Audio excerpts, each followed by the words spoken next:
আসসালামু আলাইকুম। ওয়ালাইকুমুসসালাম। জাহিদের আম্মু খাবার খাইছো? না, খাই নাই। কি শুরু করছো তুমি বলো? একবার খাইলে আরেকবার খাও না, এভাবে চলতে থাকলে তো তুমি অসুস্থ হয়ে পড়বে। কি করব বলো? মনের মধ্যে শান্তি না থাকলে কি কিছু ভালো লাগে বলো? এদিকে আসো, আমার পাশে এসে বসো। মনের মধ্যে শান্তি নাই কেন? কি হয়েছে তোমার? জানি না, কোনো কিছুই ভালো লাগে না। খাইতে, ঘুমাইতে, কারো সাথে কথা বলতে, এভরিথিং, কোন কিছুই ভালো লাগে না।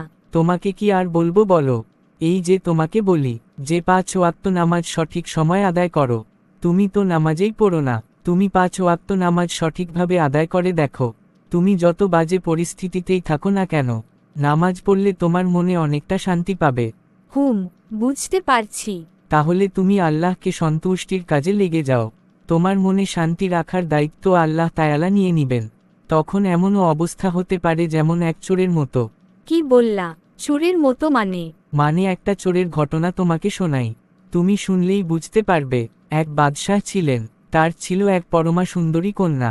এক চোর সেই কন্যার ওপর আশিক ছিল, কিন্তু তাকে পাওয়া বড় কঠিন ব্যাপার ছিল।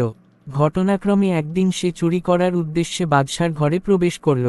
তখন বাদশাহ এবং বেগম তাদের মেয়ের বিয়ের ব্যাপারে আলোচনা করছিলেন। বাদশাহ বললেন, আমাদের মেয়ের বিবাহ দিব আল্লাহওয়ালা পহেজগার লোকের সাথে। চোর এই কথা শুনে চুরি করা ভুলে গেল এবং বাদশাহ সিদ্দিকের কথাকে এক বিরাট নসিহত মনে করল যে তার প্রিয়তমাকে পাওয়ার সঠিক ব্যবস্থা জানা হয়ে গেছে, এখন পহেজগার হয়ে যাওয়াই ভালো।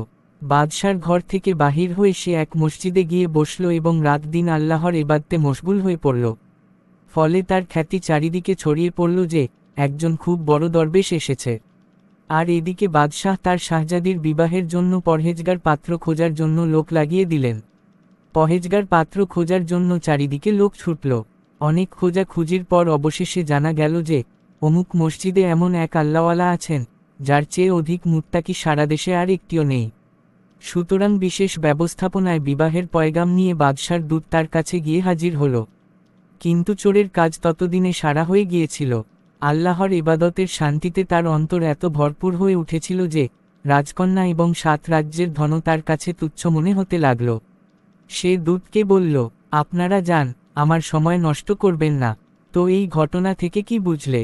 এখন থেকেই গুনাহ ছেড়ে এবাদত শুরু করে দাও, তারপর দেখো অন্তরের মধ্যে কত রকম শান্তি ও সুখের ধারা প্রবাহিত হয়।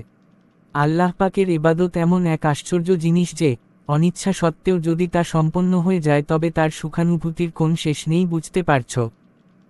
জাহিদের আব্বু, বুঝতে পারছি।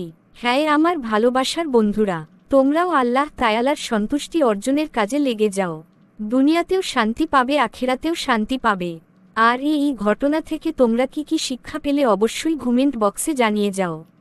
আর এরকম নিত্য নতুন ভিডিও পেতে আমাদের পাশেই থাকো।